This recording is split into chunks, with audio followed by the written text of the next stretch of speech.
So, herzlich willkommen nochmal. Wir fangen jetzt an mit unserer ersten Probe. Bevor wir Weine einschenken, widmen wir uns ein paar technischen Details zu. Und zwar zum einen müssen Sie jetzt 2 Gläser vor sich stehen haben, weil wir die Weine nämlich immer gegeneinander testen. Das heißt, wir haben immer 2 Weine, die wir gegeneinander probieren. Ja, klar. Wir nehmen uns die Flaschen. Die sind ja alle schön gekennzeichnet. Wir kommen zur ersten Proberunde, Nummer 1 und 2.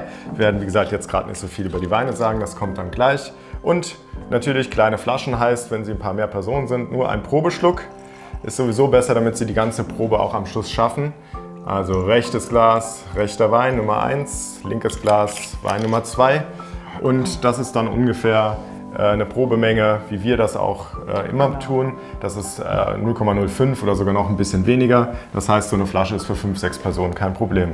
Was wir machen ist halt, je nachdem, wenn man mehr probiert oder eben auch noch fahren muss, eben nicht das ganze Glas, auch selbst das nicht ganz trinken, walzen, durch das tulpenförmige Glas die Aromen alle aufnehmen, ein bisschen schlürfen und dann kommt noch was anderes.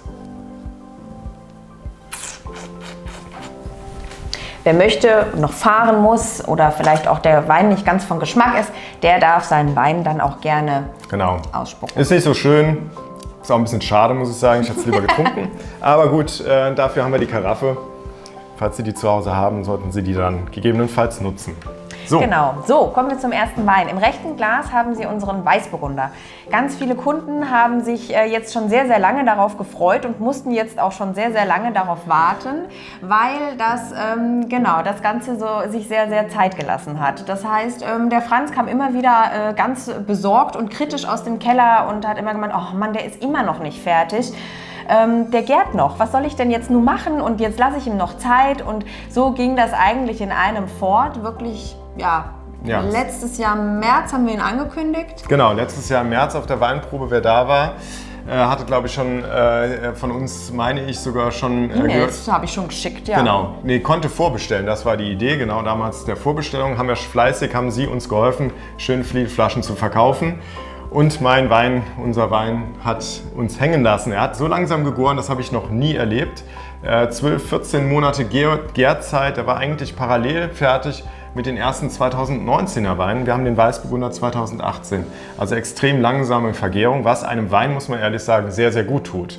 Ja, die Aromen, die sich entwickeln während der Gärung, werden durch die Gase nicht so schnell nach draußen transportiert. Das heißt, sie bleiben alle drin. Das ist das Spannende daran. Wir haben auch während dieser Zeit, in der er noch im Keller war, immer wieder probiert, natürlich, und haben immer wieder festgestellt, Mensch, der wird einfach immer besser. Wir lassen ihm diese Zeit, die er braucht, und er ist einfach fertig, wenn er fertig ist. Und zum Glück war er dann eben auch irgendwann fertig und Sie werden jetzt gleich selber merken, es hat sich einfach gelohnt, dieses Warten. Genau, jetzt haben Sie auch lange gewartet, also legen wir mal los. Genau. In der Nase einfach elegant. Ja, sehr, sehr schön. Ja. Recht kraftvoll für einen Weißburgunder. Wobei der Weißburgunder ja natürlich auch immer klassisch so eine klare, feine Eleganz hat, finde ich. Also nie übertrieben ist. Und das kommt hier auch sehr, sehr schön. Aber man riecht schon den Schmelz und die Kraft, die, wie gesagt, durch diese lange Gärung in 2018 sowieso der Jahrgang, der kraftvolle Jahrgang, der Sommer, der so warm war, das ist natürlich schon auch hier das, was sich widerspiegelt. Sehr schön, ja.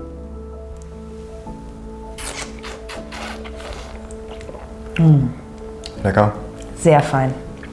Viel Kraft, der hat auch recht kräftig im Alkohol. 13,5% Alkohol ist schon relativ kräftig, würde ich sagen, vor allem für unsere Region, aber nicht aufdringlich. Also er hat schon Kraft, er ist schlank. Genau. Und durch dieses Jahr, was er einfach gebraucht hat, einfach eine richtig schöne Eleganz und eine tolle Harmonie. Ja, also ich denke, jeder, der Weißburgunder liebt, wird diesen sehr gerne haben oder sehr lieben.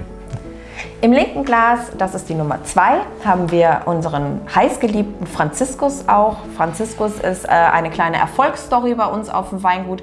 Die Story überlasse ich dem Franz zu erzählen, weil es einfach eine seiner Lieblingsgeschichten ist und er da immer dann Feuer und Flamme ist, wenn er die erzählen darf. Klar, das geht so in mein Herz rein. Also Franziskus bezieht sich jetzt tatsächlich nicht auf mich, Franz Melzheimer, sondern auf den heiligen Franz von Assisi.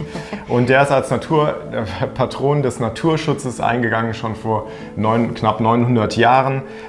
Und hier ist diese Geschichte für mich sozusagen wird hier rund mit diesem Wein.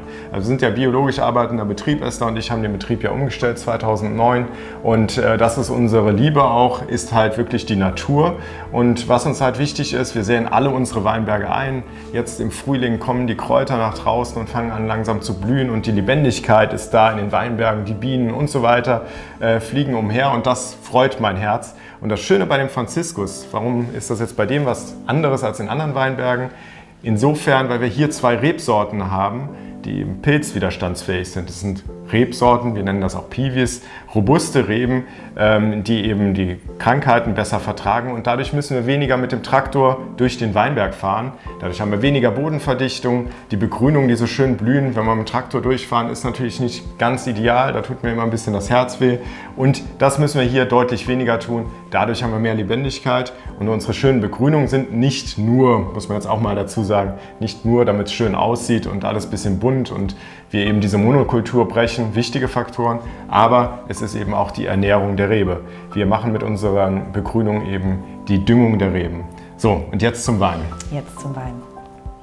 Diese ganzen Dinge kann Ihnen der Franz auch noch erzählen, wenn Sie zu uns auf die Events kommen, die wir ja veranstalten. Gerne. Genau, da werden Sie noch viel, viel mehr über die Weine erfahren und über die Arbeiten im Weinberg auch. Und kulinarisch erwarten Sie da sowieso immer Höhepunkte. Genau. Ah, schöne kräutrige Art. Ja. Also auch etwas mehr Komplexität, also was heißt Komplexität, aber noch ein bisschen breiter gefächert als der Weißburgunder, eben nicht mehr diese schlanke Art, sondern ein bisschen kräutrig noch mehr. Genau. Dafür steht der Franziskus auch. Das ist auch das, was wir an dem Franziskus auch so lieben. Ja. Und das deutlich auch im Geschmack zu. Hier kommt ein bisschen mehr Säure dazu, das ist auch schön. Das braucht der Wein auch, eben damit er gut zum Essen harmoniert. Also der Weißburgunder so als weicherer, hier nicht auf keinen Fall in der sauren Richtung, aber doch ein bisschen mehr noch Charakter durch eben die Spritzigkeit. Das ist immer Geschmackssache. Der eine mag eben mehr das Weiche, der andere mag ein bisschen mehr Charakter. Wir als Riesling-Kinder haben natürlich schon auch mal ein bisschen gern die Säure, das ist klar. Ja, und es kommt natürlich immer auch auf die Tagesform und auch auf das Essen an, was dazu gereicht wird.